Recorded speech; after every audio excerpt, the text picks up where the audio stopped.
Greetings and welcome back, everyone, to Into the Nexus, the podcast all about Heroes of the Storm. I'm Garrett, he's Kyle, and inquiring minds would love to know, Kyle, are you a damn dad yet? No, I'm not. We're stocking sleep as best one can. Thank you for checking. I'm honestly just doing that for the listeners at home because I think most of us know that if you are actually here on the show, it means no, you are still technically not a father. Correct. Yeah.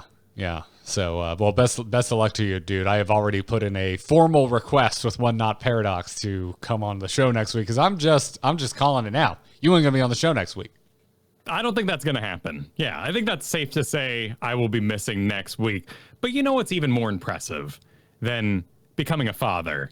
It's that Kristen has ranked up almost to Gold 2, playing live on stream while being as pregnant as she is. And why are you on the show? Complaining. Kristen, frankly, should be here right now. Right? Yeah. Talking about all the coaching that we've been doing, all the learning she's done, the climbing that's been going down. Like, if you're in gold and you're like, oh no, my back is sore from a bad chair, let me tell you, you got no reason to be raging at that Nazebo because they are carrying your game and my child. You this is gonna be like the weirdest thing ever, but I'm going to share a personal anecdote with you that maybe 3 people out there are gonna be like, what a weird line to draw, but I'm glad you drew it. So you've been telling me about Kristen's amazing escapades and climbing on the ladder, all of this, and like all you and I have kept thinking about is like, no excuse. Nobody has any excuse. You can all improve. You can all do better, and you can do it. I was perusing YouTube last night, and as you know, I watch a lot of car content. Like my favorite thing to do to relax when I'm not playing video games is sit down, pull up YouTube on my TV, and watch people burn the tires off of cars. Sure. And I was watching an informative series by a drift driver that I really enjoy, where he was taking you through the most basic concepts of drifting, and he was doing it in a 90s BMW that had like 130 horsepower. His professional car has like 800 horsepower. And he just so it's a small amount. Yes, he just does this beautiful drift, like links 3 turns, like left leaning, flips it into a right into the next turn, flips it back into the left, and just nails all of this. And he's just cackling like a madman. He's like, yeah, that's pretty good for 130 horsepower. No one has any excuse. And I started laughing, and I just went, ha, ha, ha, Kristen. And Kay's like, what are you talking about? That's fun to find out. I really enjoy like going into random fandoms and digging up what their terminology is, what they find is their excuse. And that's great that there's people sitting around, well, I can't drift. My horsepower is too low. I can't possibly climb Storm League because X reasons. Because I like the main support. I think that's like a good example. Like I could tie into like car excuses because like the thing with cars, if you want to get into that kind of like show-offmanship, is what you should keep telling yourself is you don't need power to party. And that's, I think, if you are a really passionate support player, you're really good at it, you know what you're doing, you can climb, you can get there. Yeah, maybe, it's a little unorthodox. You're not gonna have as many people to talk to for tips when you kind of hit a wall, but you can get there. You don't need to break the damage numbers to climb. Yes, but you do need to break your World of Warcraft mindsets, and that's probably the hardest part. And you see it a lot in Silver. The Murden will jump in, do a slam, everybody attacks and kills the Murden, and then they go, I was tanking. Why didn't we win? I had aggro. And healing is very much the same way. You kind of need to, and maybe that's a design flaw, land those white main level 13 roots and those Stukov level 13 roots. We played a game this afternoon where I was a Malthaelian, and I did do some inspecting of the profiles beforehand, saw that I was the highest ranked person in there, and walked wherever the heck I wanted to get those roots out, and it destroyed. It was an inspired choice, dude. It was really good because we had a weird comp. Like about the only thing on our team that I agreed with was the assassin that went Zul'jin, because other than that we had a Li Ming. And you know how we've been spending basically the last 2 years dumping on Diablo? Mm-hmm. Li Ming is my new grump. That's like my grumpiest opinion in Heroes of the Storm is that I do not know why you would play Li Ming. I don't get it. You're making it so much harder on yourself. Could you please just pick a hero where the damage is guaranteed to land. Please and thank you. Yeah, it's not great. Granted, this week I did battle Master League McIntyre. And McIntyre is not Grandmaster at the moment. He is just plain Master, so he ended up in my game. And it was like, oh, a Master. Well, we'll make this even. So we'll give him some Diamond 4s. You're all Diamond 2s. Fight McIntyre. He knew just by muscle memory. I wish he would have done the new auto attack Li Ming build, but he was probably just coasting, having fun, playing his old HGC build with dominance, with the mirror ball. He knew exactly where the wave of force would push you on the radius in order to line up the mirror ball 5 shots into the teleport. And there was no pause on that reset. Just bam, bam, bam, person after person. Wow. And it was rough. I can't blame the system because it's like, maybe you haven't played in a long time. Old HGC Pro, we don't really tag the account for that. So here's your balance match. Enjoy yourself. And he absolutely dominated and destroyed. And I'm going to end up putting that video up on YouTube just so people can enjoy the destruction of my team. There is room for it. Oh, totally. Absolutely. However, that's, I think, how good you need to be with Li Ming, to just be slamming Li Ming games like I'm seeing so many people do. So I never want to tell anyone to not play a certain kind of hero. But if you're curious, hey, Garrett, what's tilting you right now? It's Li Ming. It's Li Ming. What I would say is keep yourself honest. Look at your win rates. See how it's going. Fine tune that character. Make sure that you are actually in the green with whoever you are picking. Let's take it away. Let's stop beating up on Li Ming here. Everyone, just check your stats. Keep an eye on it. Keep yourself honest.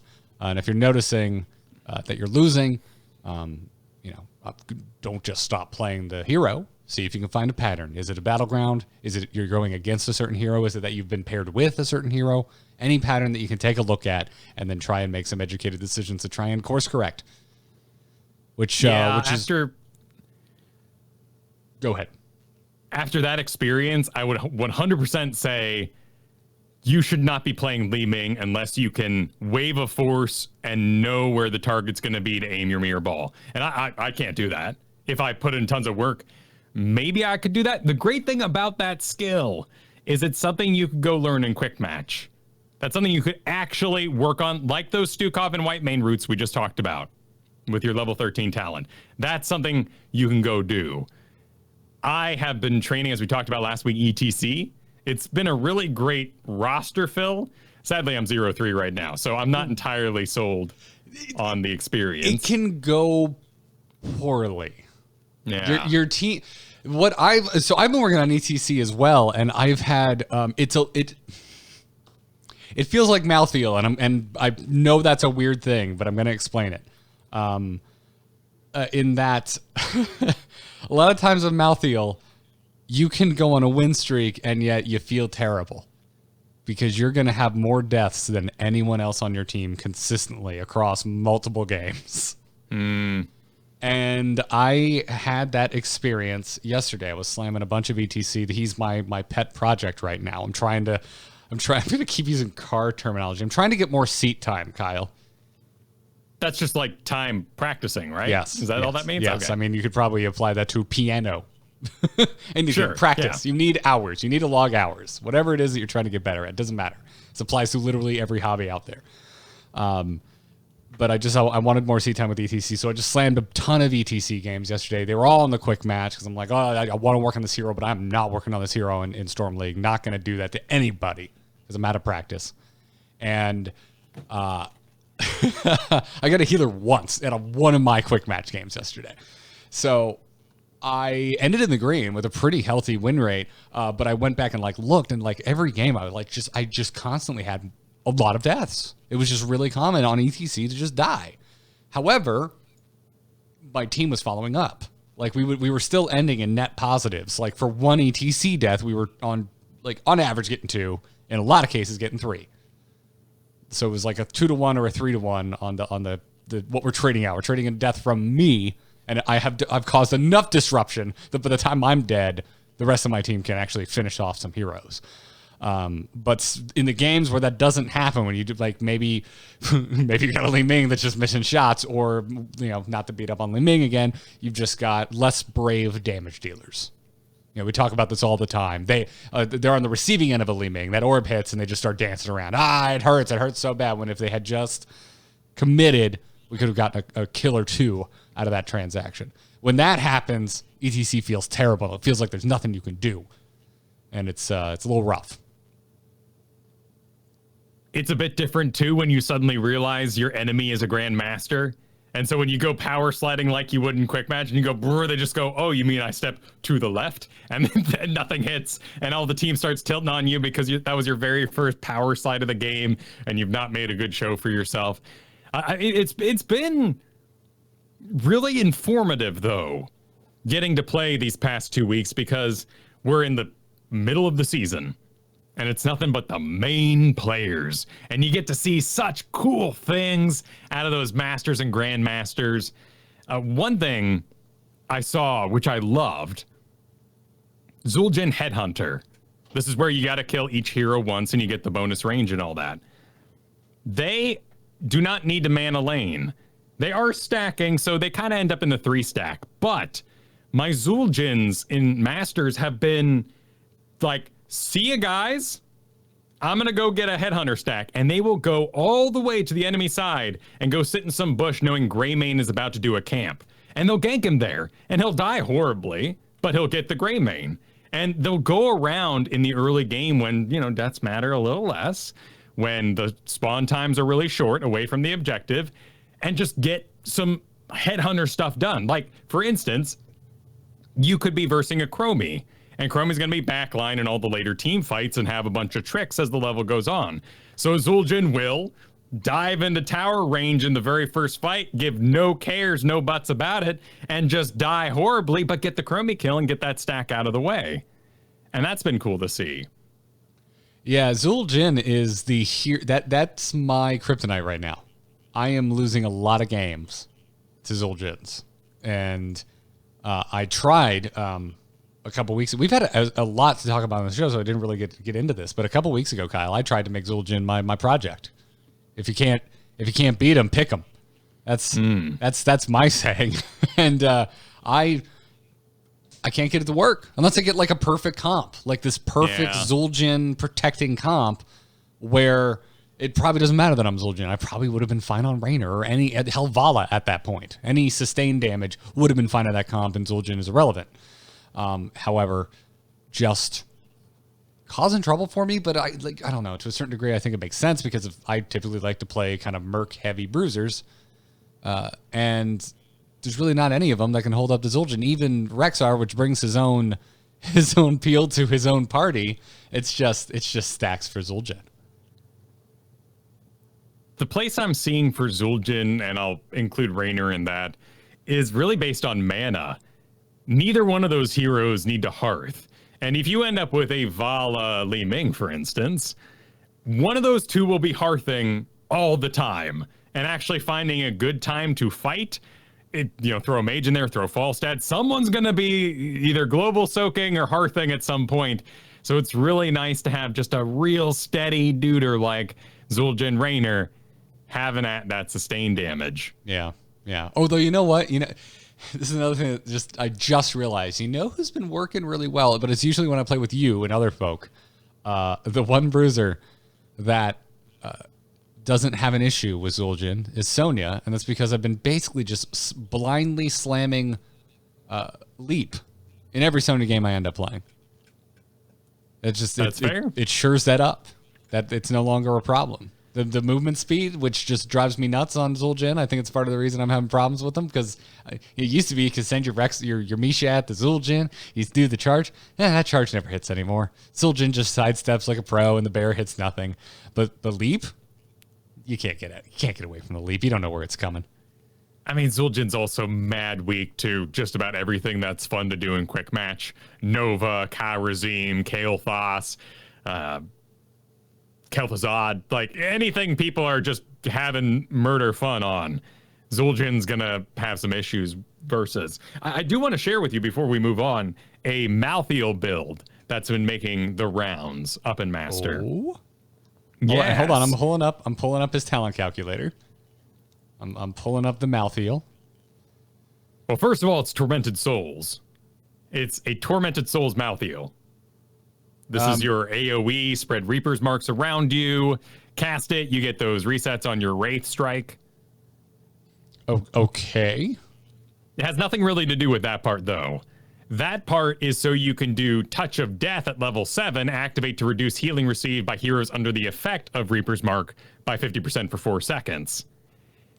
I've already been slamming that every game I play. Touch of Death is an amazing talent, and I would like to see much wider use of it. That's pretty good. It does have the same duration as your Tormented Souls, so we got 4 seconds there, and then you take Inevitable End at 13, which makes you unstoppable for 2 seconds, but removes all active Reaper's marks. Well, guess what? If you're Tormenting Souling, just like doing a mini cleanse on someone in a mosh pit, you're always applying the mark anyway, so removing the mark doesn't matter. One thing I've never been clear on is how Touch of Death interacts with the mark falling off. It reduces the healing received for 4 seconds, but if you Touch of Death, then Inevitable End, does it make Touch of Death fall off even if a mark then gets it almost immediately reapplied via Tormented Souls?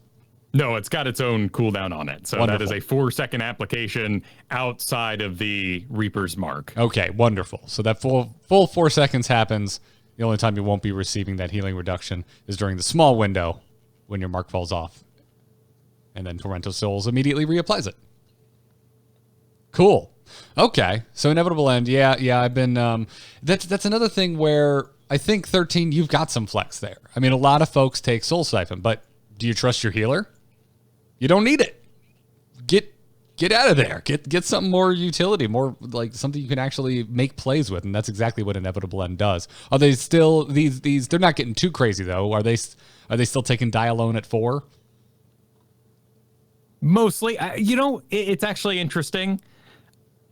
Because of the sometimes addition of the Fear the Reaper, which gives you the 25% movement speed, basically Malthaels have found that, much like you, they're the sacrificial lamb in the majority of team fights, because you go in, you do a bunch of damage to everybody, maybe you get a pick, but you're gone. Malthael is going to die getting that one pick. Hopefully it was a really, really good pick. Maybe you traded a bruiser for a main tank, and the whole enemy team falls apart.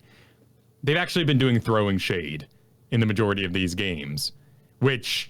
Throwing Shade is the bizarre hit 12 heroes with the Death Shroud, permanently increase the range, give it cooldown. It's a weird one. But that's because at level 20, they're doing Final Curtain every single game. Okay, all right, dude, I am in. This sounds really fun, because as I've played more Malthael, it really appears to me, at my level of play, that the kind of difference between, like, any Malthael and a seasoned one is knowing how to get the most out of your Death Shroud. And a lot of times, and it makes total sense, especially if you're going Tormented Souls. If you're Tormented Souls, that is a circle effect. You want to be in the middle of everything. You don't want to be at arm's length because of their front line. And the only real way Malthael can inject himself into the middle of the enemy team is by getting a mark on the back line. And the only way to do that is with Death Shroud. So if you're taking Tormented Souls, you want to be in the middle of the fight. If you want to be in the middle of the fight, you want to get a mark past the front line. If you want to get a mark past the front line, you should be focusing on your Death Shroud. Sometimes that's Black Harvest. Either way, that level 4 is comboing into Final Curtain in the end for area denial, for zone control in those late fights, and it is dealing a lot of damage. Then Memento Mori, because you're doing these long applications, and that might stack with your Blood Harvest or Black Harvest at 4. So it's because you're not going in to die and get a sweet pick, you don't need No One Can Stop Death, the res at 20. You're doing the Final Curtain, and all this comes together to make this like healing reduction. I mean, it's almost like a Fury Varian kind of thing. It's weird, but it's working. It's extremely popular, and I would expect it to be making the rounds in our trickle-down meta, I guess. Okay. Oh, dude, you sold me. I want to try this. I mean, it's basically the exact opposite of how a lot of us are building Malthaels. You are selling a Malthael that never dies. I've been playing a Malthael that always dies, but is okay with it. In fact, that's probably the game plan. Right. But yes, it's obviously wonderful when you don't die. But yeah, it is what it is.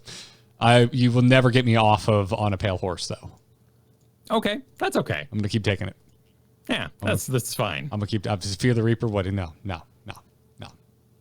Especially if I'm taking Throwing Shade, I'm gonna get increased range. Nah. I can get on that back line with a Death Shroud. I'm fine. Nobody needs this. Anyways, well, cool, man. I love that we're both working on ETC. By the way, it's fun. We did not plan this. We did not talk about this. It just kind of happened. Yeah. I mean, my Stitches I just win with. It's great. I'm drafting him smartly, but oh man, Stitches is such a beast, and I feel kind of stupid winning with him compared to the tactical decision making of ETC, and then I lose. I'm like, well, okay. Yeah. Well, before we get into this week's kind of news and what's happening around the Nexus, let's thank our patrons supporting us over at patreon.com/ITN. A lot of new patrons in the last week. We really appreciate the support, everybody. Thanks for signing up. If you like Into the Nexus, what Kyle and I are doing, and you want to support the show, and also unlock some bonus content, like a podcast where you and I talk about everything except Heroes of the Storm. We get to get off topic and talk about other games, movies, maybe, I don't know, becoming a parent. That could be a topic of conversation. That is our next goal, and we're getting really, really close to it. So go check that out, patreon.com/ITN. You also get perks like entry into our Patreon Bonanzas, where once a month we get together, party up with everybody, go into unranked, and slay some fools. Your mileage may vary. We do lose sometimes. Yes, that is not... Well, we slay some fools. I don't think we've ever had a zero-death game, so at least one fool was slain. Yes. And you also get access to the patron-only Discord, so you can get in there and make some friends, to talk to us directly. You can skip the inbox if you want to send questions into the show, but it's also just a good place to hang out and chat heroes. But before we move on, we also want to thank some of our newer patrons. So to Nicholas B., Bob Goat, and Corey P. Thanks for supporting the show. Really appreciate it. Now, Kyle, we've got a Mecha Tyrael to talk about. We're on, boys! Ha-ha! Let's liven up this place! The moment is upon us. Yes, I'd mana tap that. Late last week, the BlizzCon key art. The art that is like on the BlizzCon poster. You're going to go to BlizzCon. There's going to be big banners outside. There's going to be like one character per franchise on each and every banner. They slam all those characters together in one big poster. That's what they put out. That's when you go to the website. That's the poster you can buy when you go to the show. That's the thing you can get on the shirt when you go to a BlizzCon. It's new every year. There's always new art. It's very well done. It's extremely well rendered. This year, hadn't really been thinking about it, Kyle, but when I heard the new key art had come out, before I went and looked at it, my just first snap question was, is Heroes of the Storm on it?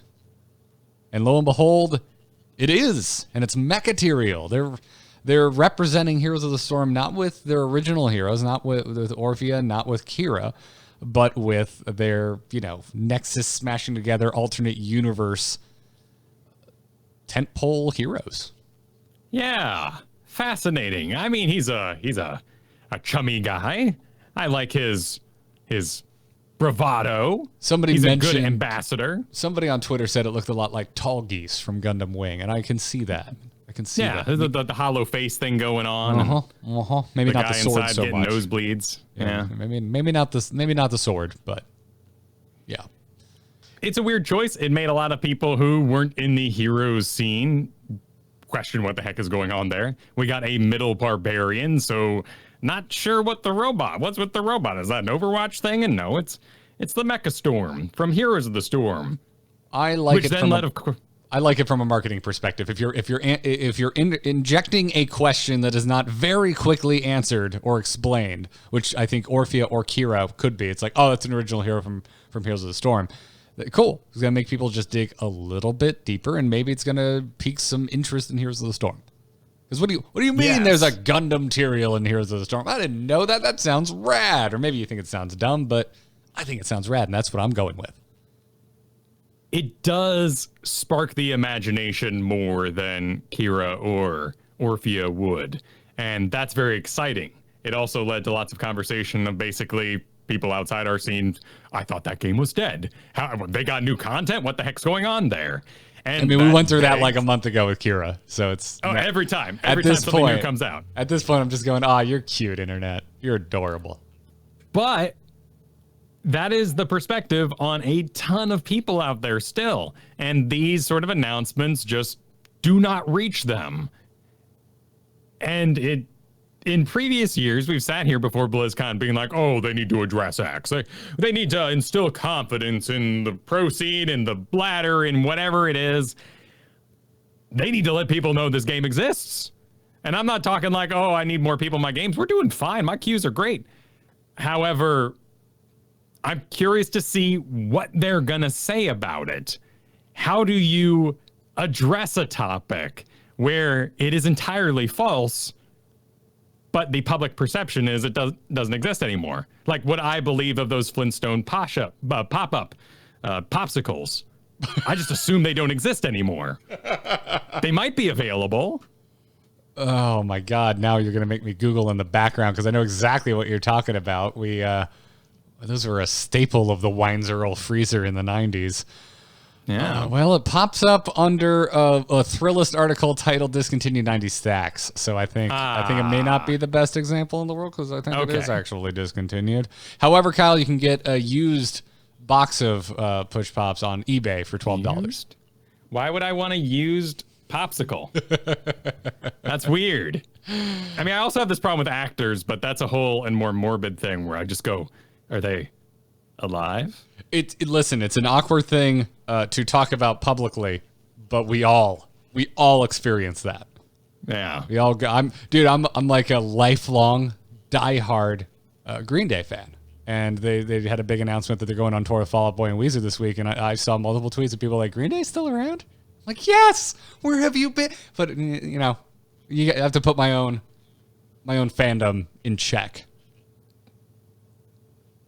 By the way, I want to go to that tour really bad. Yeah, I saw it. I heard it announced on the radio, and I was like, well, damn, Garrett, congratulations. Oh, I love that you listen to the radio. How quaint. It's been everywhere. Yeah. But there's been a lot of car drives recently, back and forth. I gotcha. I follow. But yeah, back to the BlizzCon. Dude, it's like, God, it's really close. We're halfway through September. Yeah. End of next month, I'm on a plane. We're off. I'm with you. I'm interested to see how they're going to kind of talk about it. I would assume, now that I'm really kind of mulling it over in my head, they're probably just going to talk about it like they always have. They're just going to talk about it. Matter of fact, this is the game. This is what's coming to it. We're going to do a normal BlizzCon panel about Heroes of the Storm. The subjects that you're touching on, the more sky high isometric view. What is the public opinion about Heroes of the Storm? Which is, wait, this game is still around. You're right. I talked to a lot of people that's their thought, that's their opinion, and I don't think there's anything at BlizzCon that can fix that. It's just I don't want to go down the same well-trodden Reddit rabbit hole of this game needs more promotion, but it should get a little bit of promotion. Yeah, and even a spinny skin display would be more than I think most people expect this BlizzCon. Now, if we look at the season, it says 2 months left, and that would put us right at BlizzCon. So may not be any real content before then. I mean, there's room for a summer event, right? Are we in Nexomania right now? We are technically... There's no in-game event right now. Yeah. So this would have been the summer event. Or should have been. They brought back the kind of the post-apocalyptic vibe when Kira came in because she got a post-apocalyptic skin. We got a couple new additions on that front. So yeah, I guess Mecha Storm was kind of technically the December event, but it was very early. Well, I can't buy a teddy bear Stitches when it's not the Christmas event going on right now. And I do not see availability for like a mariachi etc. So we are not in the time period of the summer. Well, the question is, could you have bought one during Mecha Storm? Because that's over now. Oh, that'd be interesting. I'm not sure. There's no way to check that anymore. Yeah. Oh, not Paradox is confirming the chat room. You could buy Summer and Nexomania skins during Mecha Storm. So there you go. Oh, okay. Yeah. All right. So we probably won't have an event until BlizzCon. Probably after. I think at this point, the next event would be Christmas, the holidays. Oh, we had a Halloween event last year, right? With the Tombstone. Oh, yeah. Halloween. That'll happen. We should have a Halloween event. Okay. So never mind. We should have 2 more events before the year is out. Yeah, I mean, I'm not expecting like any big fanfare or anything between now and BlizzCon, but I do think that we are going to get a lot of the reworks that we have been getting teased from blue posts in the subreddit before BlizzCon.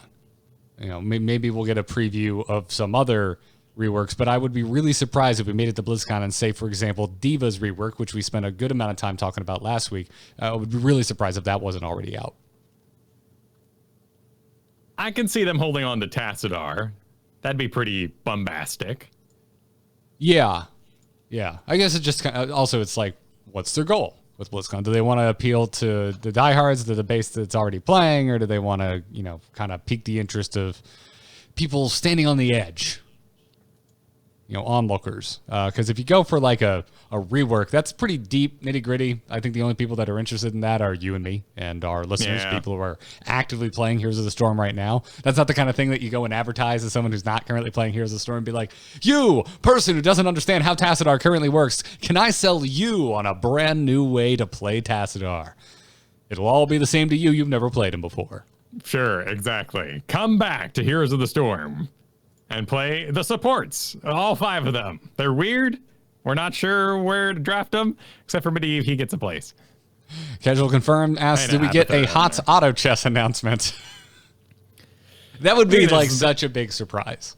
Yeah, there'd be a lot of assets. I mean, also you got Gears 5 now. Vermintide just did an update. There's that Remnant, right? No, it doesn't. They already killed the StarCraft FPS, so we're not getting that. We're not getting No, I'm just saying there is a lot of Left 4 Dead kind of clones competing out there, and it seems like that's what we'll be getting at BlizzCon for Overwatch, which, whether they intended to or not, and of course in this case the market just made its choice, they're late already, and that's kind of funny.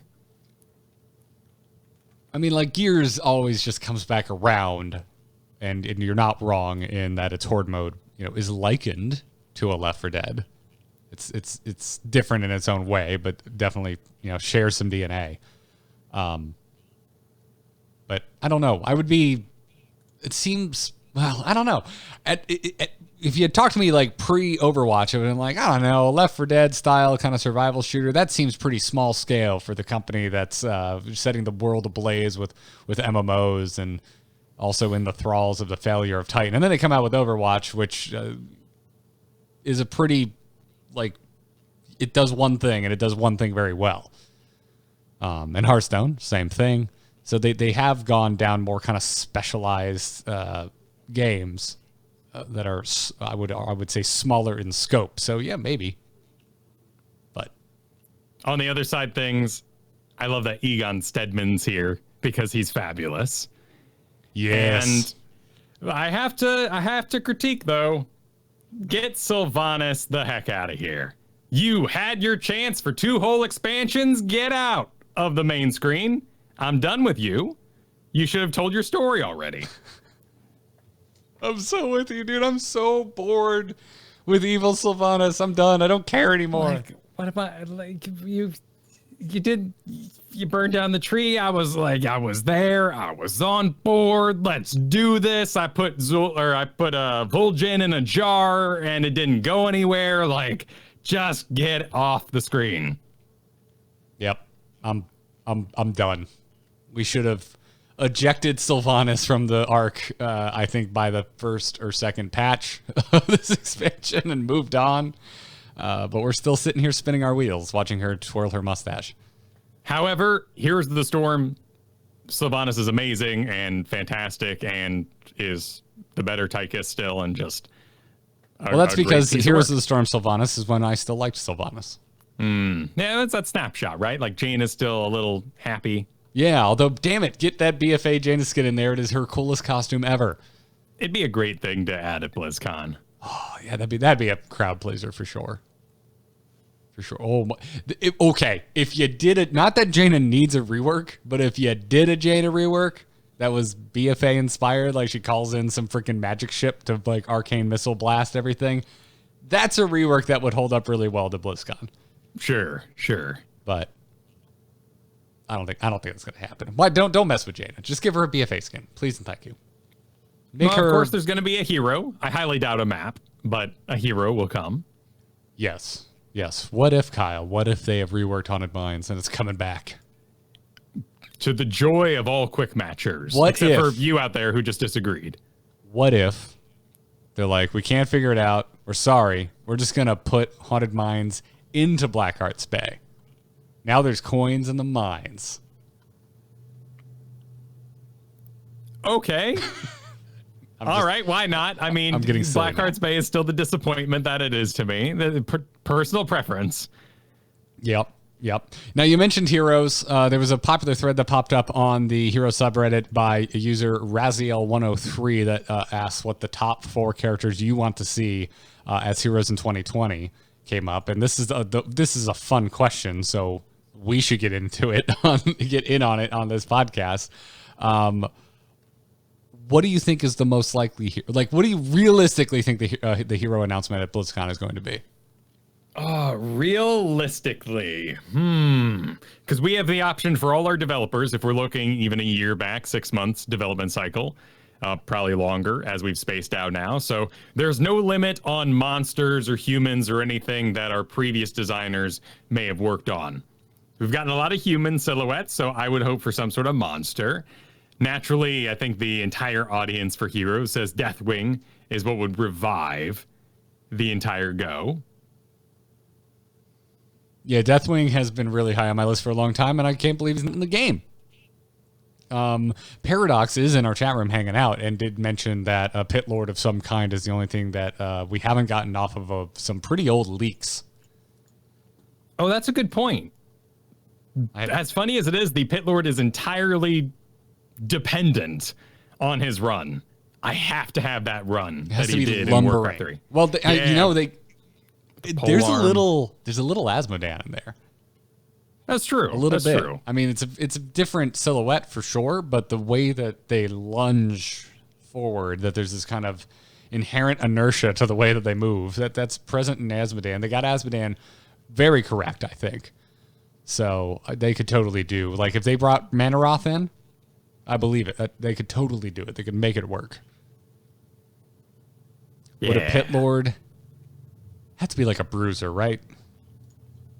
Well, he had some pretty weird abilities back in Warcraft 3, and it could work as a tank. I mean, right now we are in a world where Imperius is not a tank, which is okay, but Mal'Ganis is a main tank, and oh man, that there are screams of joy on my side of the draft when that happens on the enemy side.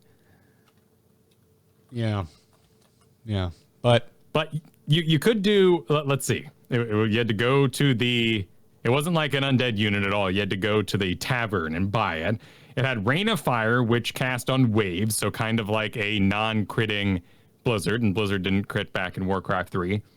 You could be a tank with Howl of Terror, which is reducing attack damage by 50%.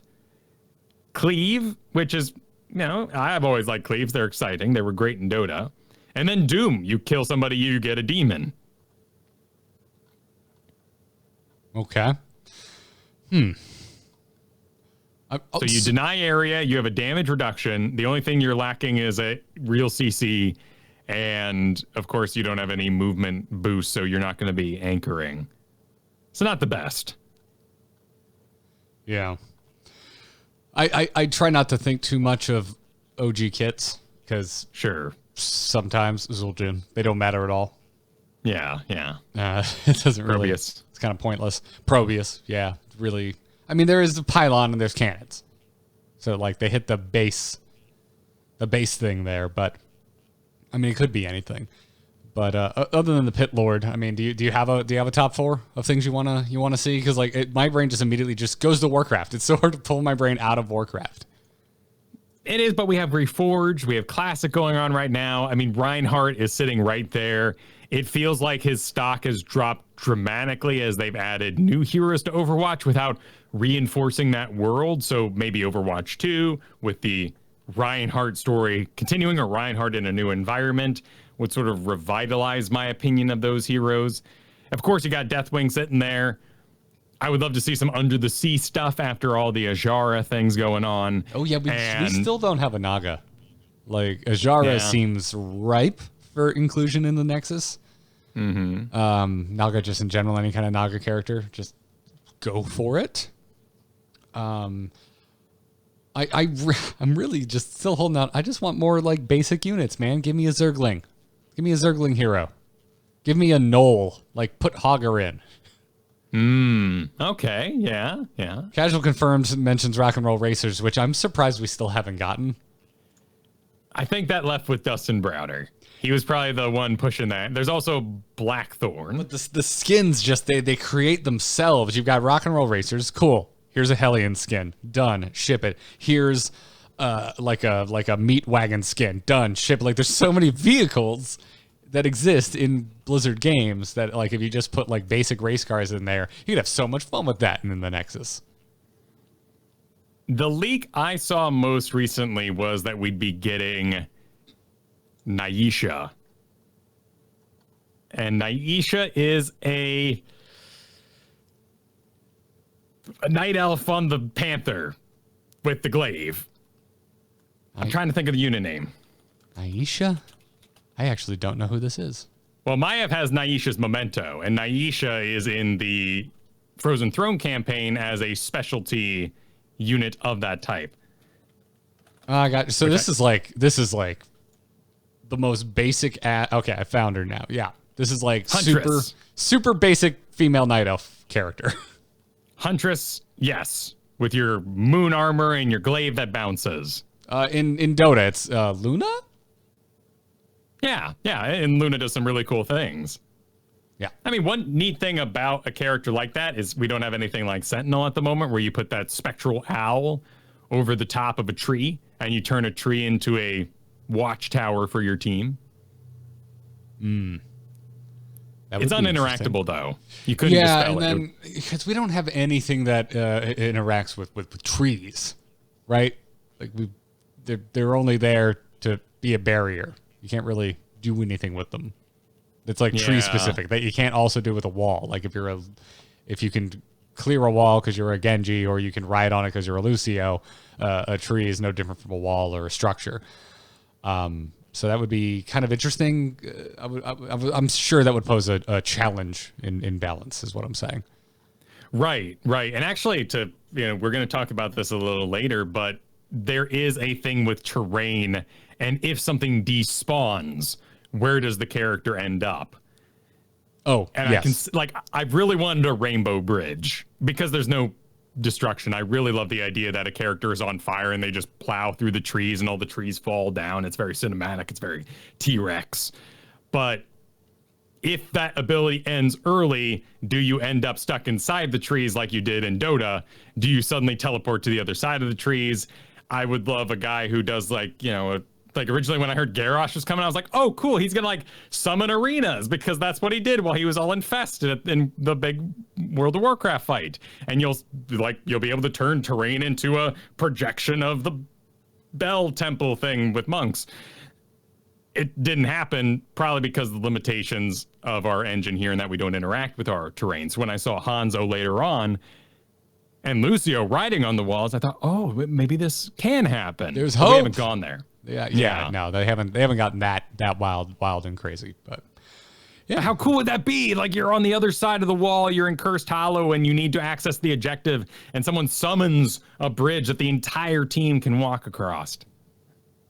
That would be cool and also dangerous Is how yes, wide we'd is all this die bridge? in a horrible choke. Yes. Those little bridges, they exist on Hanamura. I ended up one on one on accident this week, and I lived, but it was a terrifying experience. Yeah, no, it's not the My power it's not slide a good tactical decision. Power slide took me just a little bit further than I expected it to.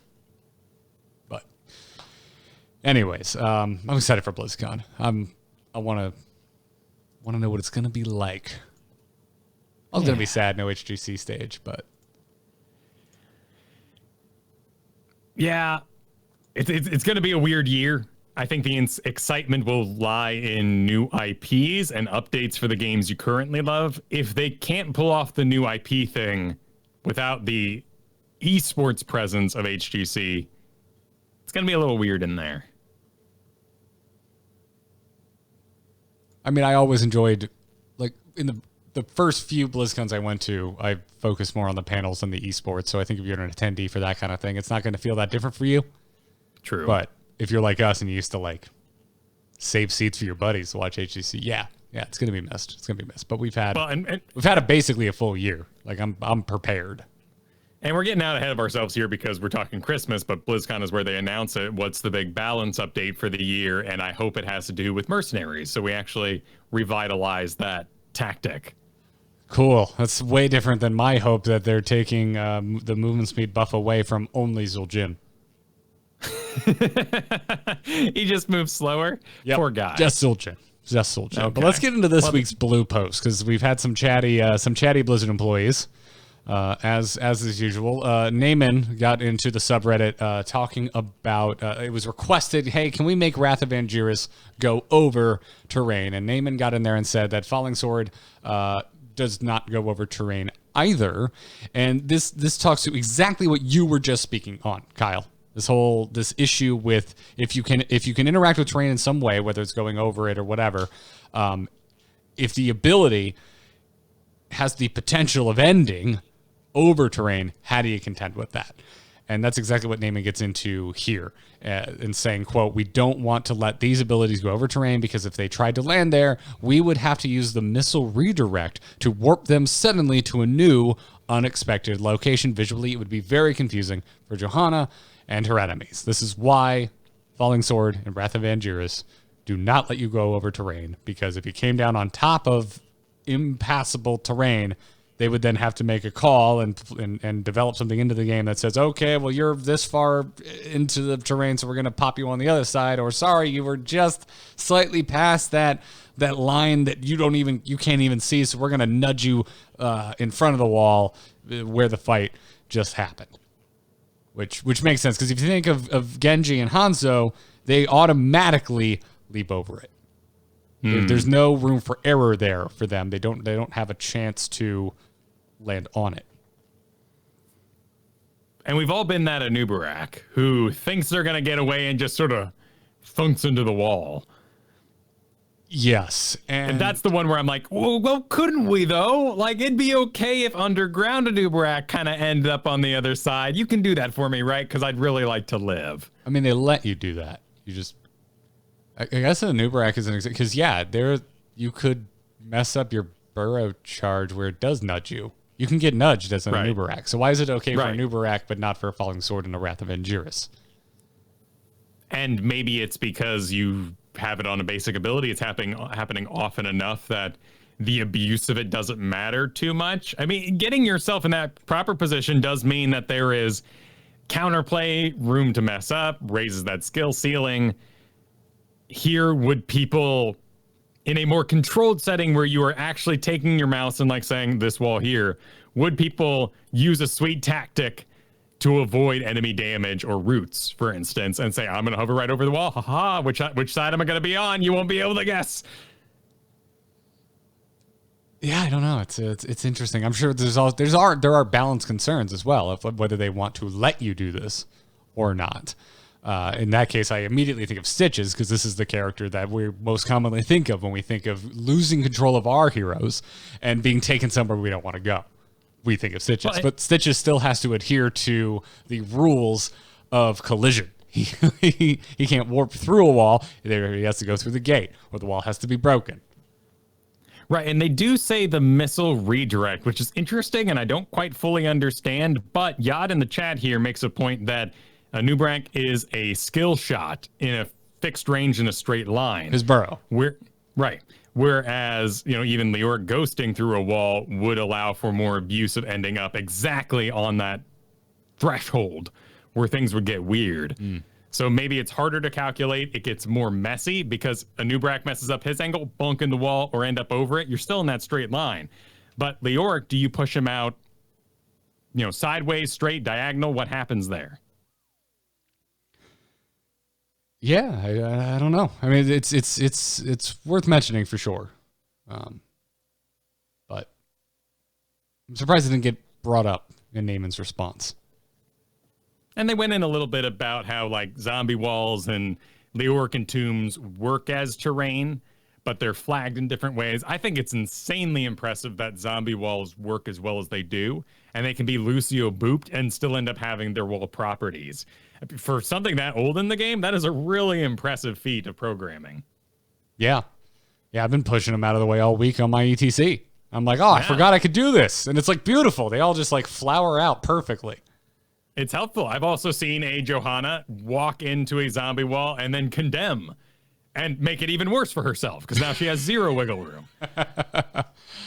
Yes, which can, or the condemn is already up and then the wall comes up and it's just it's just Suck City. But yeah, it's and that's, it's been in the game since the beginning, since the tech alpha. It's so impressive. You're absolutely right. I haven't really thought about it, but Naaman has got us now kind of thinking about terrain. But doesn't sound like it's coming anytime soon, or that they're all that interested in making it work. Which is a shame for many different aspects, particularly though Imperius here could use the love on that heroic. I would like to see it pierce through walls, maybe, but not terrain.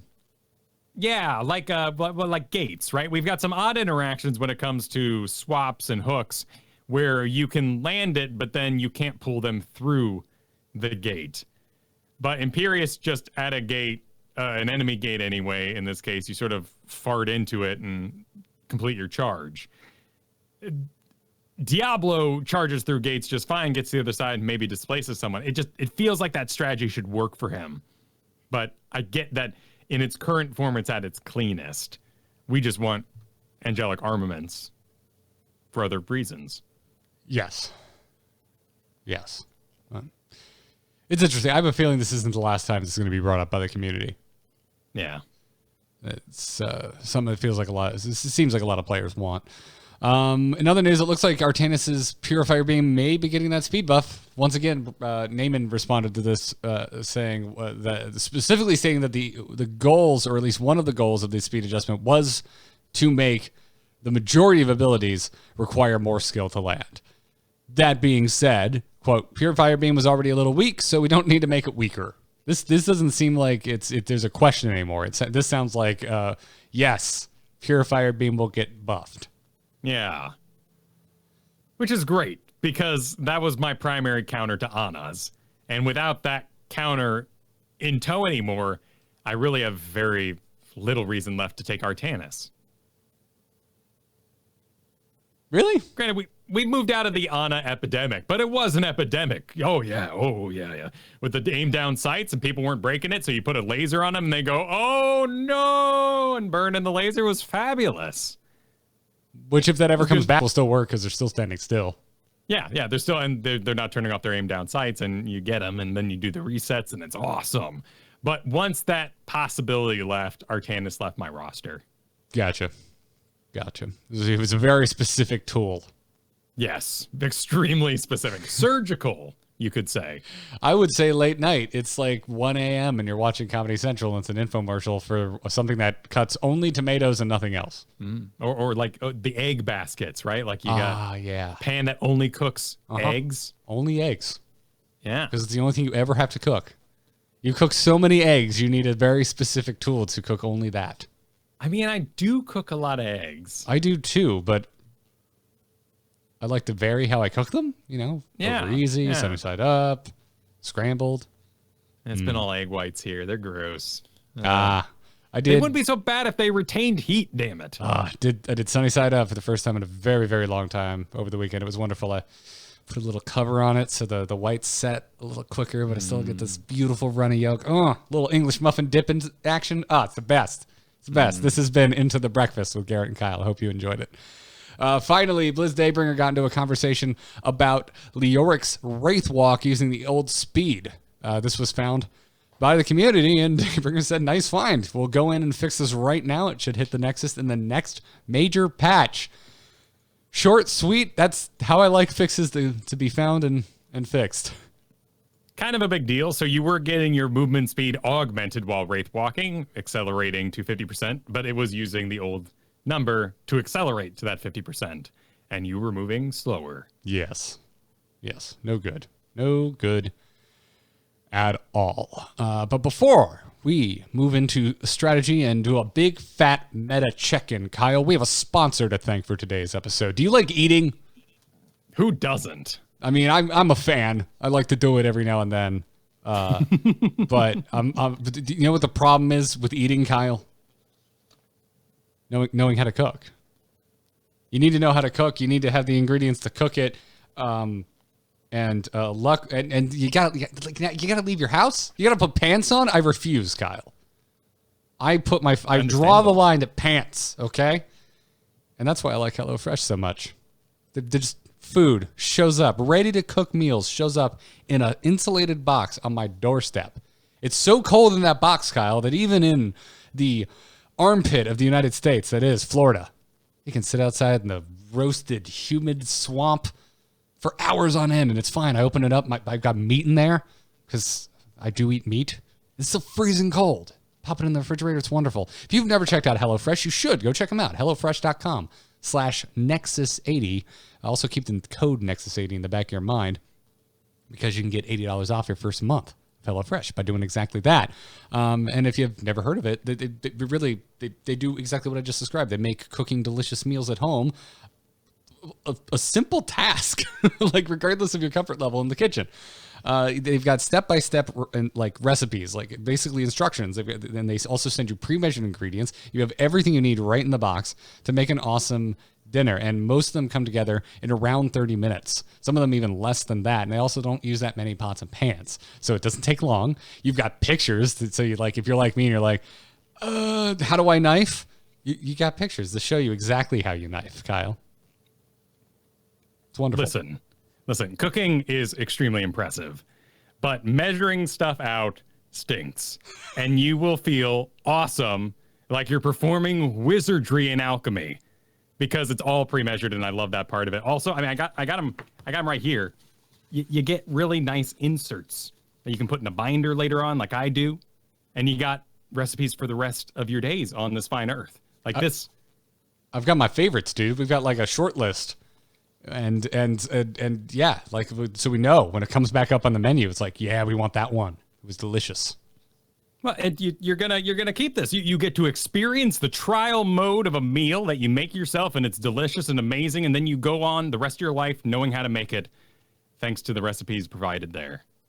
Yeah, it's fantastic. There's also something for everyone. I know I eat meat, but you might not. That's okay. They've got you covered. There's different meal plans for different types of preferences. They also have family recipes. They have calorie smart and vegetarian options, and fun menu series like Hall of Fame and craft burgers. Every time they send me a burger, I'm always surprised because I'm like, I've cooked 1 million burgers in my life. Like I don't have a lot of experience cooking, Kyle, but I have a lot of experience cooking burgers, and they still surprise me. There's always like toppings or ingredients that I've just never messed with. I've never messed with it before. I did a cheese stuffed burger for the first time ever with my last HelloFresh. It was great. Like I bit into it, and it was like this perfectly steamed, like goopy cheese in the middle. It was amazing, and the burger was still like, medium, which is how I like my burgers cooked. I like some pink and juicy. That's how I like my burgers. And then I can be accused of autopilot, and HelloFresh has varied my diet, not only for like health reasons, but sanity. You need sanity. Don't make spaghetti 12 nights in a row. You'll go nuts. I can guarantee HelloFresh will not send you 12 spaghettis in a row. That'd be ridiculous. You can also add extra meals to your weekly order So go check them out. Get $80 off your first month of HelloFresh when you go to HelloFresh.com/Nexus80. That's Nexus80. And enter the code Nexus80 at checkout. That's $20 off your first 4 boxes just by going to HelloFresh.com/Nexus80 using the code Nexus80. You get great food delivered straight to your door. You get to make a meal. You get to impress the people you are cooking for. And you also support Into the Nexus on the process. So go check them out. We thank them for their support. And now let's get into this week's strategy. Choose a talent. Choose a talent. Talent? Ah, that seems generous. Don't reveal our plans to our foes. I mean it. Not a word. Thank you, Johanna. Now, Kyle, we haven't really sat down and talked about the meta, the win rates, what's going on in the world of Heroes of the Storm in a little while. And it hasn't moved around too much. Not dramatically, and that may be against the plan of our previous balance patch. Some things have happened, win rates have moved, some of them haven't moved at all, and some that were nerfed went back up. Well, I think part of it is a good it's a good outcome for the movement speed increase, right? Yes. That overall things haven't really drastically shifted. I was personally really salty that first week. You can go back and listen. Suddenly every Misha charge I send out misses. Now it pretty much only happens on Zul'jin. That's the only thing that still makes me want to uninstall this game. But Rexar is still on top of the win rates, just underneath Probius. And we typically kind of write Probius off because when you look at games played, you're like, there's 3 people on Probius and they're gods.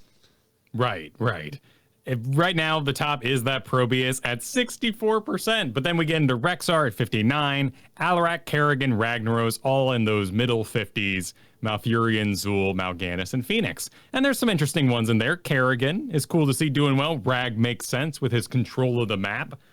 By the way, this week, Ragnaros, we've been working on an optimization strategy that I heard about from our listeners, where you send out the wave at the 15-second mark or 45-second mark, and it always hits that new wave of minions as it spawns. You guarantee an extra wave with that soak. And that's a really cool trick to use if you're just doing the soak version of the lava wave. So his impact in all leagues is always going to be pretty darn good looking. Mal'Ganis, I want to play him more. I need another tank on the team, so I'm not playing him right now, but cool to see him high. I think Mal'Ganis is the big story here. This is the hero with the biggest climb in a long time. Zul has floated around for a while. It's cool to see Zul up there, but also not a huge surprise. Unless you don't pay attention to this kind of thing. I know I still meet Heroes players that are like, man, what's with Zul? Why is Zul so high up? And it's like, well, I think he's basically a bruiser, and he's very good at it. His lane clear is impressive. He definitely gets this win rate from organized play. And I'm not talking about tournaments. I'm just talking about get a friend in the chat with you, and your bone prisons will be followed up. In solo play, you're probably doing some solo lane stuff, and nobody's really cooking with what you're laying down. I would defend Zul a little bit more. I think Bone Prison is loud. It is a big old shot call. It's not subtle. I think you can make some stuff happen in a pickup game with Zul.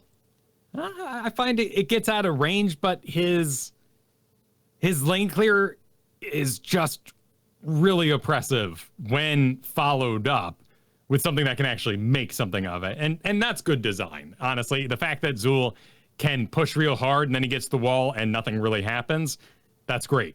We don't want him to be able to do both those things.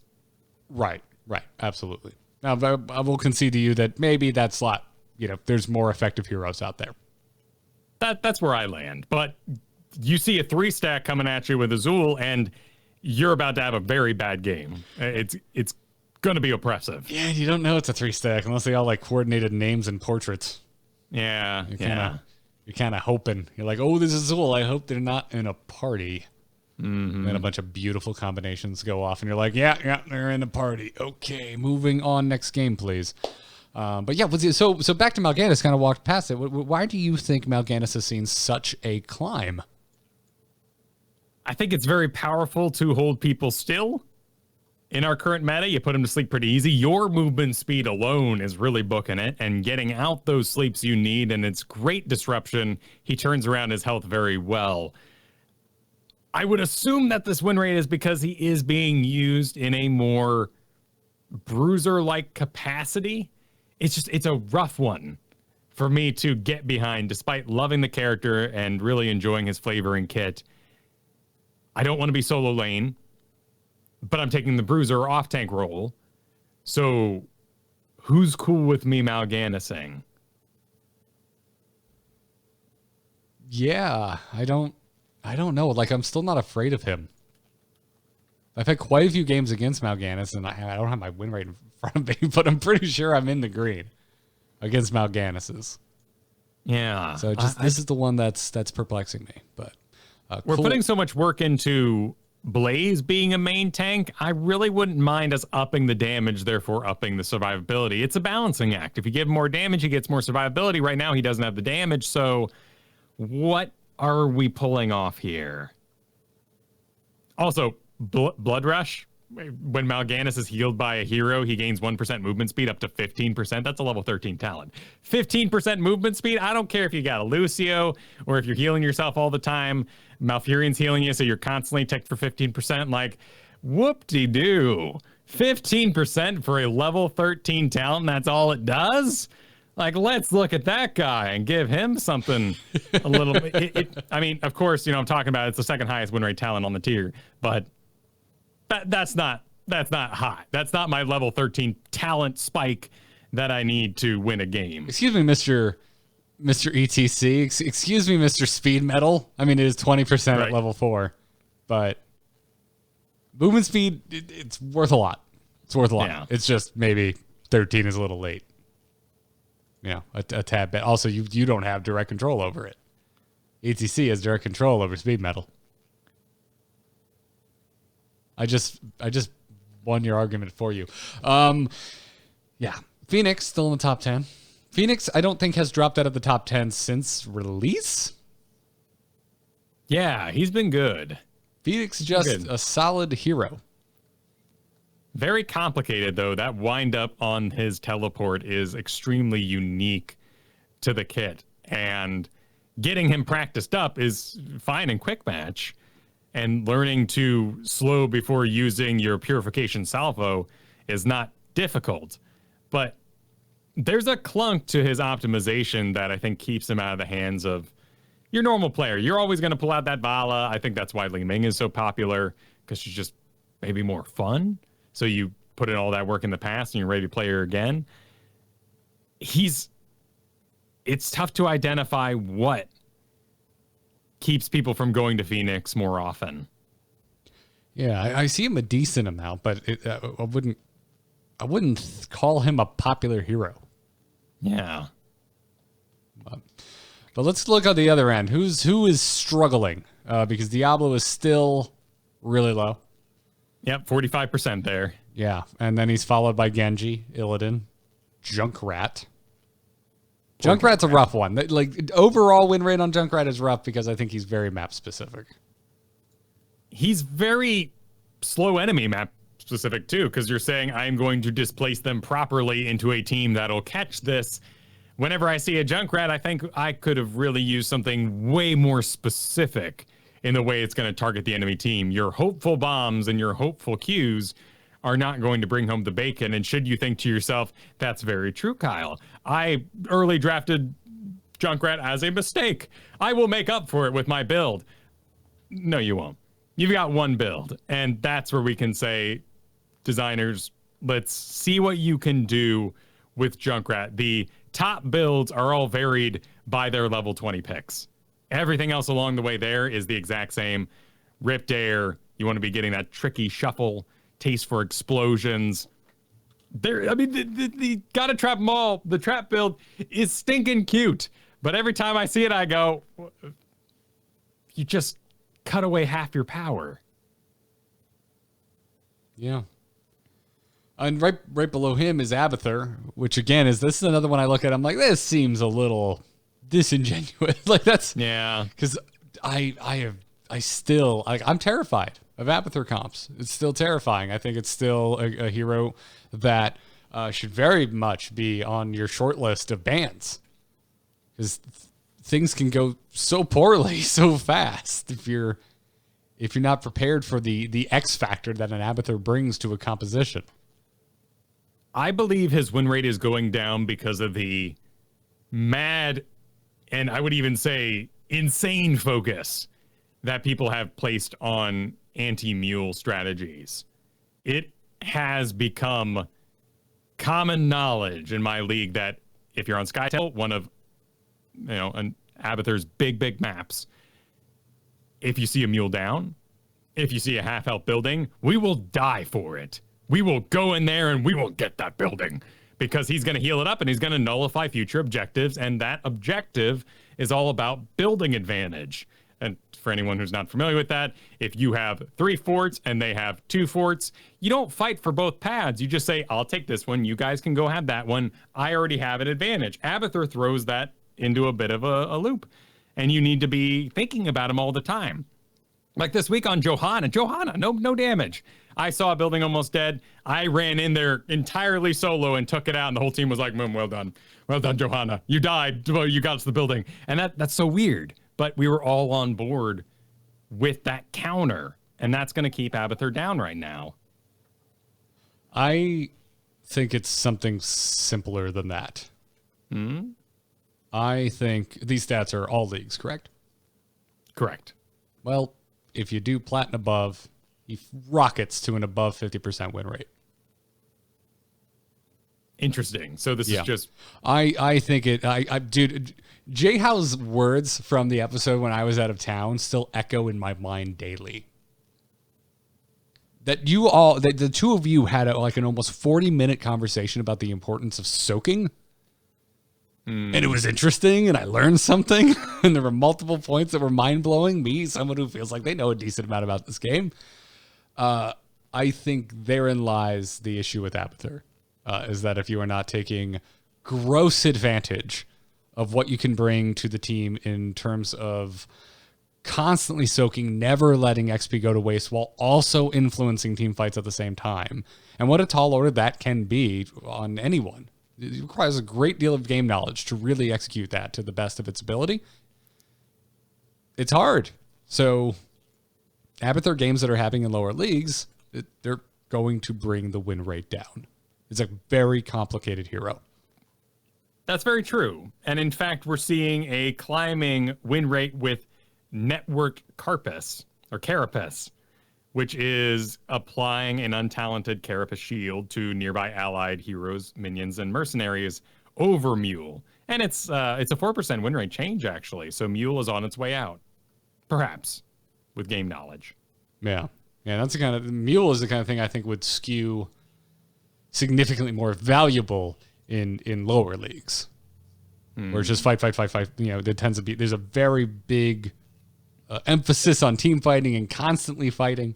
I find in lower leagues versus actually kind of paying attention to what's happening with structures and structure health and really setting yourself up for that march to victory in the later game.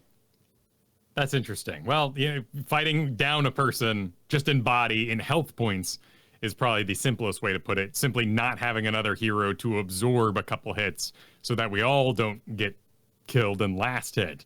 Instead, it's going to leave Abathur in a lower win rate in lower leagues.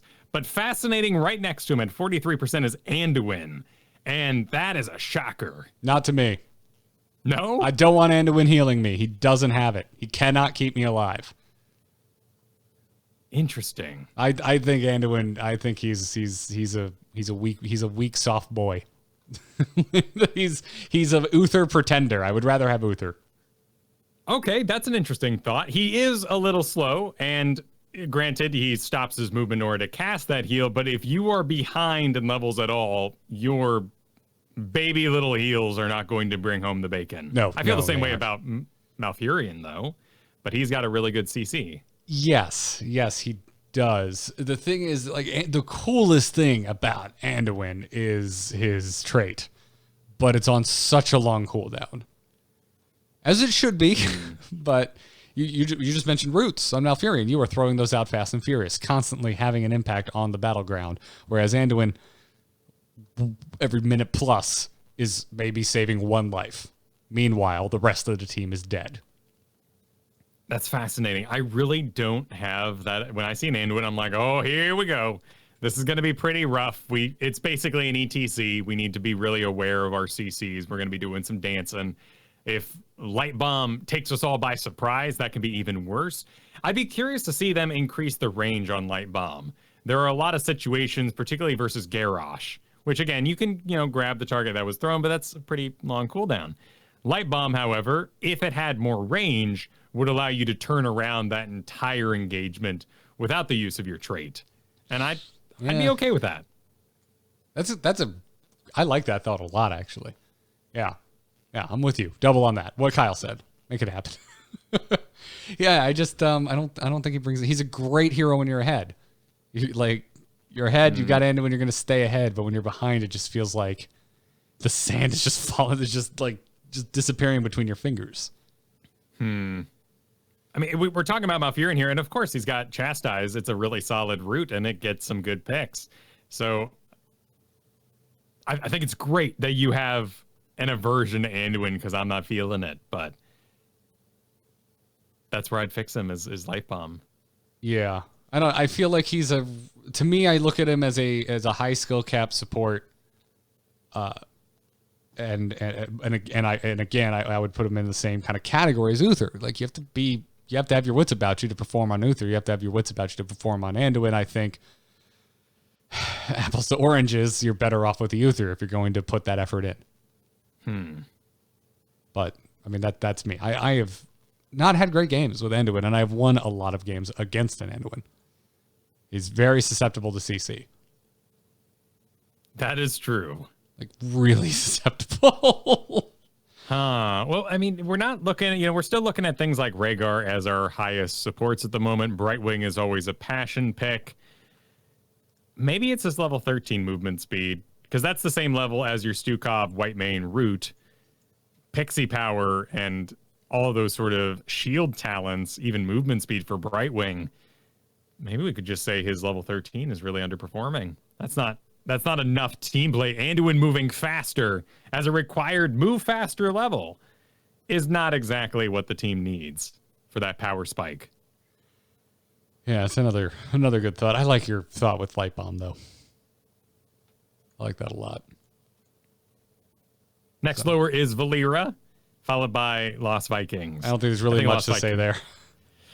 Yeah, I think Lost Vikings has suffered the most from the movement speed buff, and no one is passionate enough to make a stink about it, you could say. I mean, it's just Lost Vikings. Like, it happens once in a while.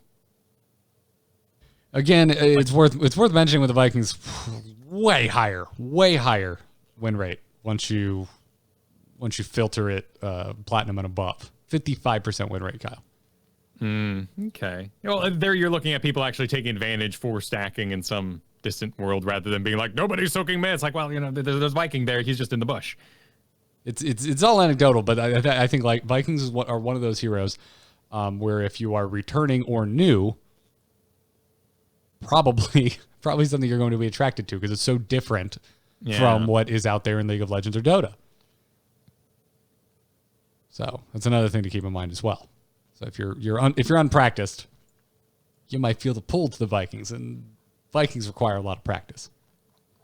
I'd be curious to see. They mentioned that they want to make Nova more of a scouter for the team, and if we're moving Tassadar away from his more support-esque role, giving sight, which he nowadays. If you get a Tassadar on your team, congratulations. They're usually quite good, but you should not invest in them. Don't say, oh, Tassadar, let's do Tracer or Illidan. Like, oh, Tassadar is going to shield me. No, Tassadar shields himself so that he can heal his own butt while he teleports around with his dimensional shift and then does giant killer damage or Archon or whatever the heck Tassadar is enjoying that day.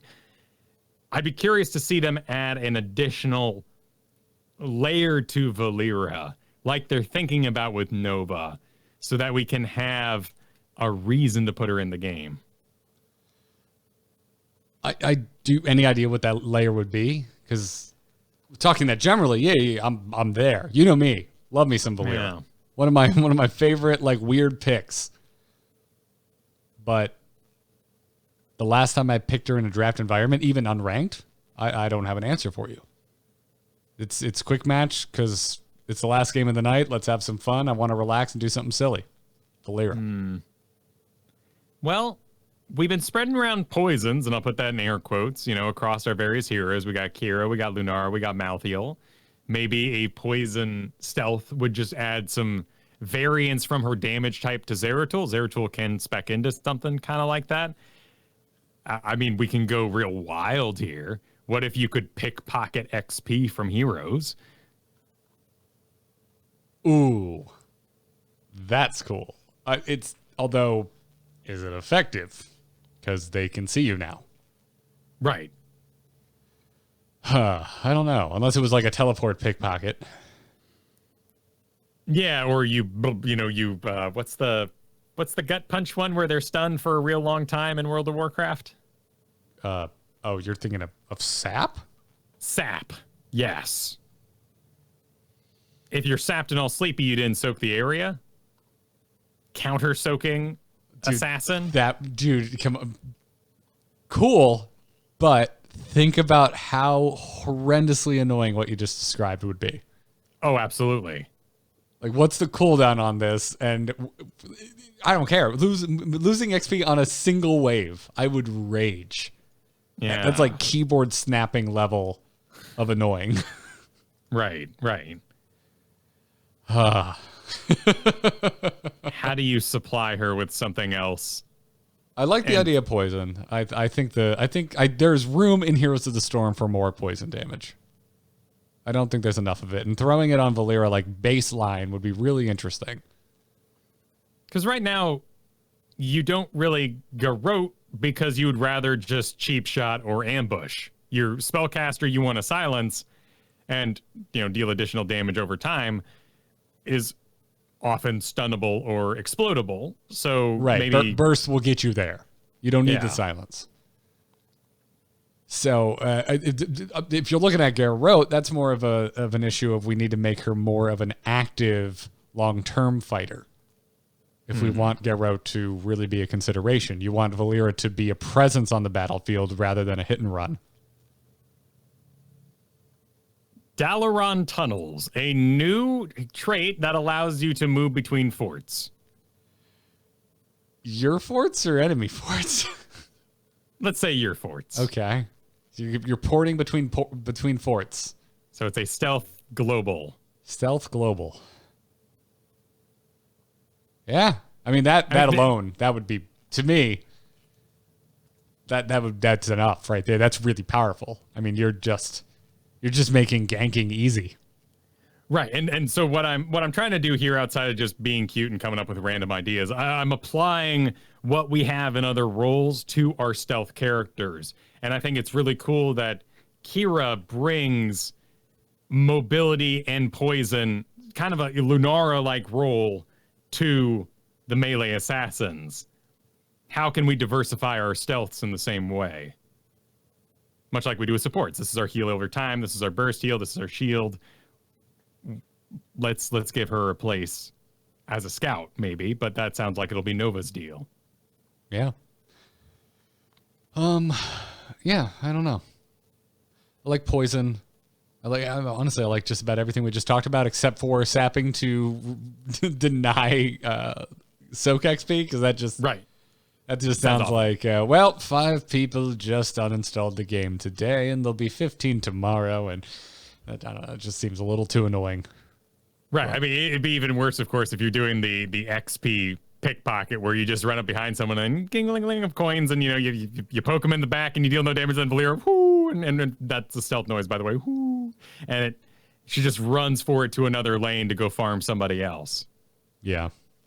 Interesting for sure. I don't know, but like Nova doesn't really see a lot of play in ranked, and Zeratul goes in and out rather frequently. So stealth just, I don't know. I don't think of stealth as this constant presence in my Heroes of the Storm games. So it's interesting. It's a thought. It almost seems like all the stealth heroes need to kind of be adjusted at the same time. We need like another big kind of sweeping stealth patch. Yeah. They need their personality back. Yeah. Yeah, can we just take a bunch of damage off of Zeratul and just give them back their perma-stealth? Well, not perma-stealth, but their actual stealth. Like, you can't see them, not even the outline. Like, can we just kind of wing clip Zeratul? That'd be interesting. I'd be curious to see their data after HGC, how the stealths have performed. We don't want them to burst down the players. You've also got Medivh getting in that business, too. He's the aether sniper so often. And Zeratul, that was his job. Yeah. Yeah, indeed. Let's look at the heroes that were in the most recent balance patch and start with Kira, who has fallen off quite a bit since her health nerf. Also the nerf to her main W build, even though that is what is still seeming to be the most popular build out there. Kira, who was barely treading water above a 50% win rate before the change, because you got to remember too, there was that hot fix. There's that hot fix on that bug that was causing her to do a lot more damage than she should have been doing, and we saw her fall off a bit after that. And then also we got this health nerf, the nerf to the W build, and now she's down in the mid 40% win rate with some of the worst defenders, like right there with Diablo hanging out 45%. Yeah, down a full 5%. They went after her W build, and people have found that W build is still what you want to be rocking. So an effective nerf, maybe too powerful. I think that I like her not being universal. What is her draft space? Why would we take her? Does she need a double support? Is that damage that high? Not anymore. We'll see what they do with Kira. I'd assume talent incentivization to get the win rate up on other builds and worry about W later. Yeah. Diablo really hasn't changed much. Pretty much. No, he actually went down a little bit. Went down a little. I mean, that it's so minuscule. You could chalk it up to anything. You could chalk it up to people being really excited about the build that Not Paradox has been telling everyone to go to, and there's a bunch of newbies on Diablo that never played the hero before. I don't think it's a large enough of a movement to say that it is 100% an issue with the last balance patch. But the funny thing about it is Kira lost win rate and her main build lost win rate, and they're about equal. Diablo got more power into a W build. We're seeing it more often, but his win rate went down. If you do a Devastate charge as you were years ago, even with the level 1 regen on stuns, you have a 57% win rate for doing the correct build. You're mixing that with Apocalypse, so you're stunning the walls, you're doing the Apocalypse charge, pick up over into the Apocalypse sort of business. That takes plays, it takes a lot of practice, it's still winning. So problem not solved, except for everybody who wants to main tank Diablo and not use him as a ganker. As for Chen, down quite a bit, I think we kind of saw this coming. Right. Eye of the Tiger was too much. They nerfed that build by about 20%, and he suffered. Yeah, that again, go back to the episode where we talked about the August 28th balance patch. Those were some big nerfs to Chen. As for Rhaegar, pretty much unmoved. Such a small fluctuation, it's not really worth bringing up. But his basic attack was brought down quite a bit. He got a health reduction, got new level 1 talent functionality. It's fine, and it makes sense to me. He's still healing the same way he always healed. Yeah, he's doing a little bit less damage, but as much as I think us Rhaegars pride ourselves on our ability to throw down, that's still not why teams with Rhaegar are winning games. The full lightning build has a 60% win rate. If you do that, you're greatly increasing your chances. So much of that power is just tied right now to your level 4 mana regen talent called Stormcaller. It's how you stay active. Healing Totem's really popular, but Stormcaller is how you continue to be on the field. And his win rate will only climb as we discover that as the main avenue. Yeah. As for Alarak, after getting nerfs to Ruthless Momentum and Show of Force, but a buff to Hindered Motion, win rate is up. Nobody cared about Hindered Motion. They just did their old build. Alarax it has nothing to do with Hindered more. Motion. Yeah. It's just Alarax are just still playing Alarak and getting better at Alarak. Yeah. Kel'Thuzad actually down, which again, this is the kind of thing that doesn't surprise me. If you're making that many upvotes on the main subreddit for a game, everyone's going to be playing this hero that have never touched it before. Guess what? Yes, that heroic, that reset, awesome, meme-worthy, powerful. You're going to lose all your games if you can't hit your combo. That still hasn't changed. Yeah. And with the movement speed buff, it is hard to hit your combo. There's Kyle regimes running around in the draft environment. There's a lot of reasons why you need to lead, and it is sad. You know, you do a sweet glacial, hold on to the glacial, you chain the glacial, you chain the dude, they fly in, and they still walk out. You have to predict the predicted movement after you shot a predicted skill shot. Why work that hard? I've seen you guys do it. Keep doing it. Please keep working that hard. But I'm not gonna. I'm part of this losing win rate. Yeah. Want to talk about Blaze and Imperius together because they both went barely up. Like really, they got buffs. Really minor movement in the win rates of Imperius and Blaze. They are technically in an upward trajectory, but really small adjustments. Yeah, and it's not really mistake builds on Imperius that are keeping him down. His win rate is 1% higher with the top build that we talked about with Paradox even. That's got a few other changes. Molten Armor in particular just isn't popular, and that's one of the big Paradox suggestions. Yeah. I think Imperius is another one. It's like a higher skill cap than I think a lot of people give Imperius credit for. There's so many great heroes with choices. Obviously, a dwarf toss is more obvious and more detrimental. You dwarf toss in, everyone goes, oh, he dwarf toss. Kill him. You dwarf toss out, you're out. You're free, scot-free. Imperius, you can do a little tiny dash, baby dash over a wall, or you could stun the whole team, but like the choice there is not as dynamic.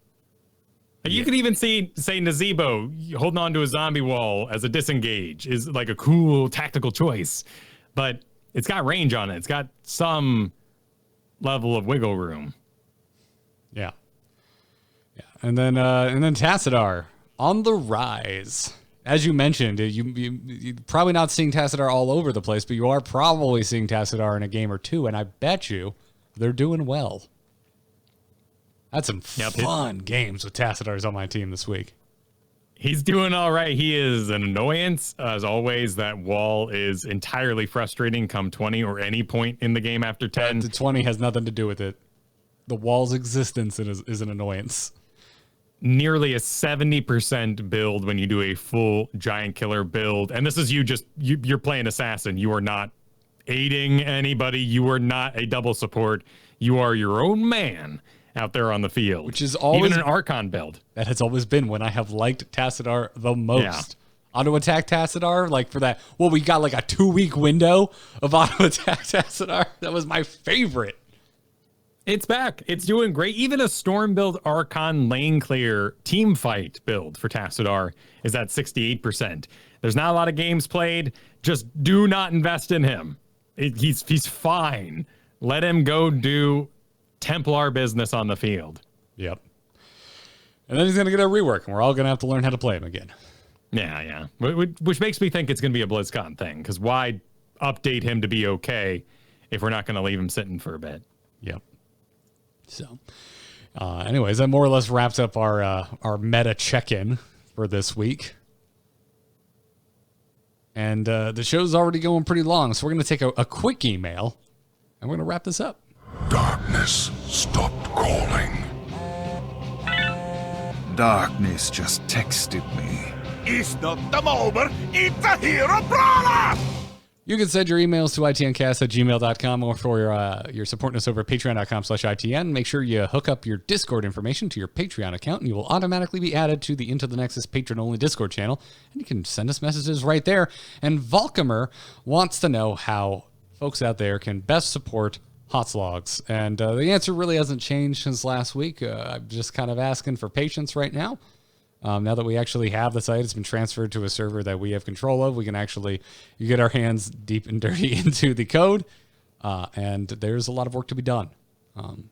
As mentioned in the post that we put up on the Reddit, because of certain laws in countries outside of the U.S., we couldn't bring a lot of the data over. And one of the things that we couldn't bring over was user profiles, which are deeply, deeply important to the way that HotSlogs works, deeper than one might think from the outside looking in. A lot of things on the sites don't work when the user profiles aren't working, and they are currently not working. So that's the number one thing we're trying to hammer out right now. On the bright side, on the good news front, we are working with HOTS API. Like officially, I can say Daryl, our programmer, is talking and working with HOTS API right now as we speak. And they are being super helpful. I cannot say enough kind things about HOTS API. The folks over there are great. That's fabulous. Yeah. So it's a double-edged sword. On one hand, it's going to take longer for HotSlogs to be up and running than we thought it was going to, but it's looking like HOTS API integration is probably not nearly as far out as we thought it was. So that's good. But more data means more accurate data, so I'm happy to hear that. Yeah. So there's just a lot of work to be done. We brought our first volunteer on board. That also happened. They're helping us out. They're great. Didn't get clearance to use their name, so I won't mention them. Sure, but excited to have them. Yes.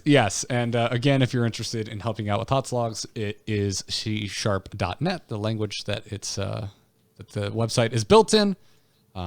We are interested. We're trying to get back to people who are volunteering as fast as possible.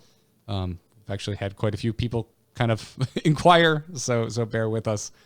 But it's moving along. It's again, without getting too technical, there's been a lot of challenges, but we've also had a lot of breakthroughs this week. Awesome to hear it. Yeah.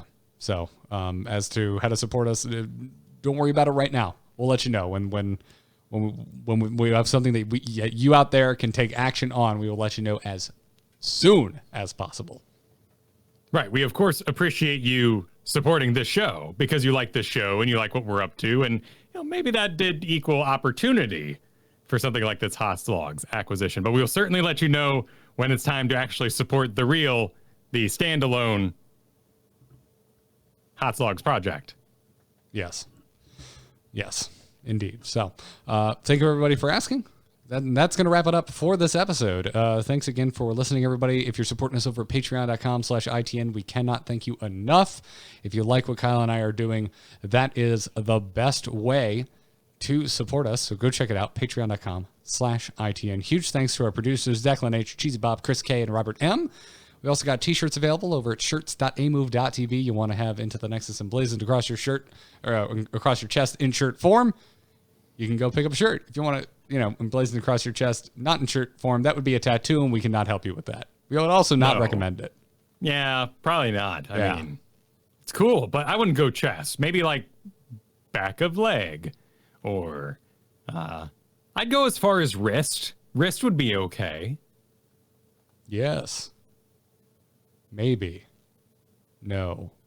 Not even like what about what's this meat here? Your gripper. Your forearm? Yes, your forearm. I mean, it's like one of the coolest places to get tattoos. I have also been told it's one of the more painful places to get a tattoo. That well, your inner ribs. leg. I mean, inner leg though. No, 100%. Inner leg? What, like behind the knee? Oh my god. Yeah. Like why? No, I'm like talking like in the inner leg, like inner thigh. Yeah, inner thigh. Ooh, no, thank you. Not into that. I mean, I have no tattoos.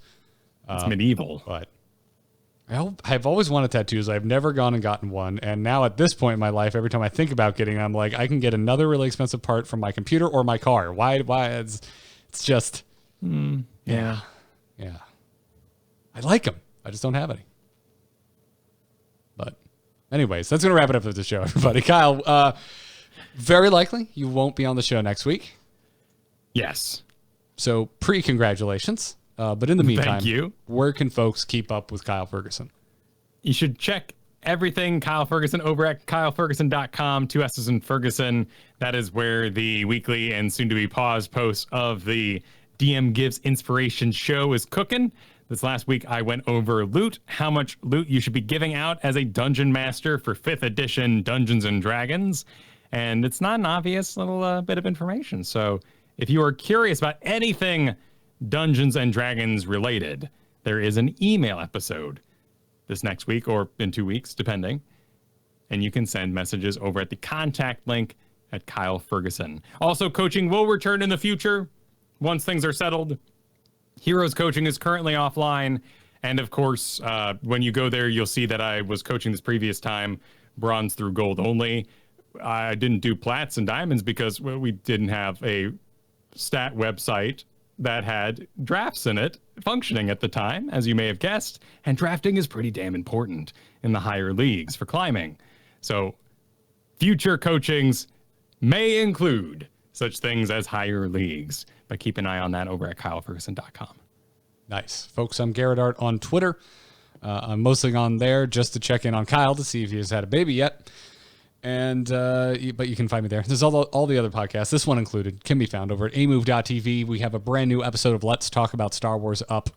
And if everything goes according to plan, should be getting together with the crew to record another one tonight. So check that out. Let's Talk About Star Wars, found wherever podcasts can be found. And the Angry Chicken, going strong. Lots of Hearthstone going on. Got the new single-player adventure, Tombs of Terror, coming out next week. We're also currently doing a giveaway of 5 Tombs of Terror codes for the bundle for that. Thanks to Blizz for sending us that. So head on over to the Angry Chicken, give it a subscribe, and get caught up on all the latest Hearthstone news. But that's going to wrap it up for this week's episode of Into the Nexus. Until next week, where we'll most likely be joined by Not Paradox. Good luck, and have fun. Take care.